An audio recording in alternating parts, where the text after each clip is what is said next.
मंतशा। मेरे मुखालिफीन भी समझेंगे फलसफा।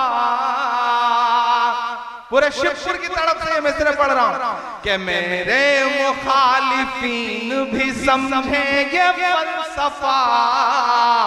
व तो इज़्ज़ु मन तशा व तो ज़िल्लु मन तशा। व तो इज़्ज़ु मन तशा व तो ज़िल्लु मन तशा। जिसको भी जो दिया है उसी रब ने है दिया। व तो इज़्ज़ु मन तशा व तो ज़िल्लु मन तशा। बागी मिजाज था तो सियासत खिलाफ थी।